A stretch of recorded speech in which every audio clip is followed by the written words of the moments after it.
Fox News alert here. The president at the climate change news conference this morning fielded many questions on ISIS. In fact, most of the questions had to do with ISIS. He again described the terrorists in the Paris terror attacks as, quote, a few demented individuals who know how to use Twitter. Watch. ISIL is going to continue to be a deadly organization because of its social media, the resources that it has, and the networks of experienced fighters that it possesses. Is going to continue to be a serious threat for some time to come. But I'm confident that we are on the winning side of this. You can't tear down Paris because of the demented actions of a handful of individuals. Joined now by Senator John Barrasso, chairman of the Senate Republican Policy Committee and member of both the Energy and Foreign Relations Committees. Good to have you with us today, Senator. Thanks, Martha. We all watched closely. The president talked at the end of this climate change conference, and you heard what he said there in terms of pinning what happened in Paris on the backs of a few demented individuals who basically have a good grasp, as he said many times, of social media. That's who these people are. Do you agree? I don't agree with the president, Martha. I just got back from northern Afghanistan, where I was visiting the Wyoming Army National Guard for Thanksgiving.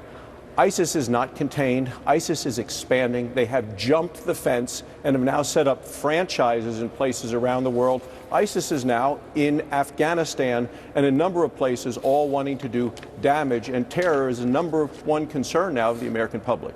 All right, let's take a look at another piece of what the president said this morning in terms of, because he was asked again what his strategy is to defeat ISIS, and here's what he talked about. We've got to choke them off. We have to choke off how they make money.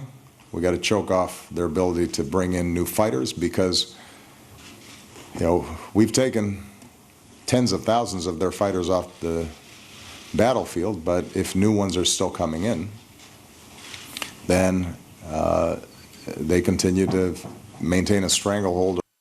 So again, there's sort of a separation between what happened in Paris, which was he referred to as a few demented individuals, and then you've got what he obviously sees as a threat from ISIS, and you probably agree in that sense with the ways that he wants to get at them by attacking their source of income and choking them off in terms of recruitment. Well, you need to get their messaging, their money, their manpower, their munitions. They have it all. And what we need is a strategy to deal with it. And I've not yet heard from this president a strategy that fundamentally goes at the heart of ISIS. But by now they've jumped the fence, they're going other places, and that's the concern I think of most Americans, and I here at home, is now the threat is to the homeland, and the president has seemed to ignore that in the past. But you take a look at the things that the American public are focused on. It's not climate change, where the president is putting his efforts now in Paris. It's jobs, it's the economy, and it's the threat of terrorism at home. Yeah, you know, he talked about the airstrikes effort as well. And he said, you know, we're getting better at that in terms of finding targets on the ground. He said, you know, there's been a lot of criticism that people say, you know, that we haven't had enough sorties flying over this area that to be truly effective. But he claims that that's bogus, that that's not true, that they've been doing all they can and they're getting a bit better at it now. Are you satisfied with that?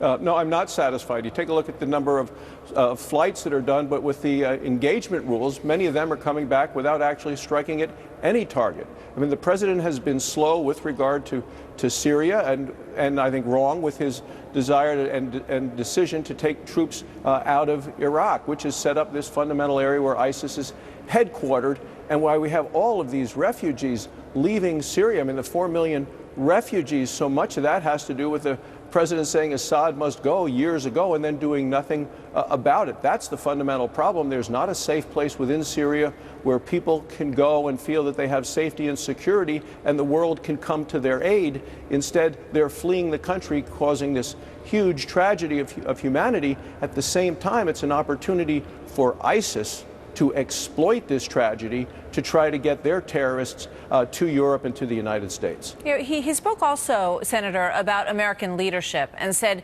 that he believes that the leadership that he's showing in climate change is really, you know, sort of the best demonstration of that. He said we're not showing ourselves as great leaders correlated to the number of troops we have on the ground in different places around the world. He said that simply is not, in his mind, an indication of strength or an indication of leadership. Well, the president and what he's doing with his climate initiative, look, I'm not for the things that he's talking about. He says science is science. I say math is math. The costs of what he's proposing are very high. The benefits are essentially unproven. He wants U.S. dollars to be the linchpin of this conference that he's attending in Paris. He wants the money to go to other countries. He's putting limits on the United States in ways way beyond what he's asking of either China or India. China emissions are going to go up through the year 2030. Emissions in the United States have been going down over the last 10 years. So there's a cost to us, to our own economy, to our own competitiveness worldwide. And I think what the president is proposing is hurting our economy. Additionally, he wants money from Congress. He proposed it in his budget. His budget was defeated 98-1. So what he's proposing is in many ways, I believe, illegal. The courts will rule so. A new president can change what the president is proposing now. So we talk about leadership. I want to see leadership in this country focusing on jobs, on improving our economy, not on spending hard-earned taxpayer dollars and sending it overseas to these other countries who are going to pat the president on the back and say he's done a great job. And in fact, he's not done things to help our country. He says that you are part of the group that doesn't get it. He said everywhere he travels in Europe, the leaders of the governments there, including the opposition, he said both sides of the fence in Europe understand the threat of climate change. And he says, you know, back at home, there's a group of people, and I guarantee that you're in that group, who he says just simply don't get what the rest of the world seems to understand. I don't question the science. I question the solutions the president is offering, which harm the American economy, harm our jobs, raise our energy costs, make it harder for Americans to be competitive worldwide. The American people, I know what I'm not going to support. I'm not going to support sending hard-earned taxpayer dollars overseas to people who are focused on some things that the American public isn't focused on. We shouldn't be putting this kind of money to these kind of programs, not when we ought to be focusing on what this country needs. And the president, I think, is not thinking in terms of what's best for our economy and the people at home. He may travel overseas. I travel to Wyoming every weekend. Listen to the folks in my home state, and their concerns are very different than the concerns the president has expressed. But you look at any of the national polls, it's jobs, the economy, it's terrorism. In terms of this global climate change, that polls the lowest in terms of what people are interested and focused on in America today. Senator Barrasso, just back from Wyoming and Afghanistan. Sir, good to see you. Thank you very much. Thanks, Martha.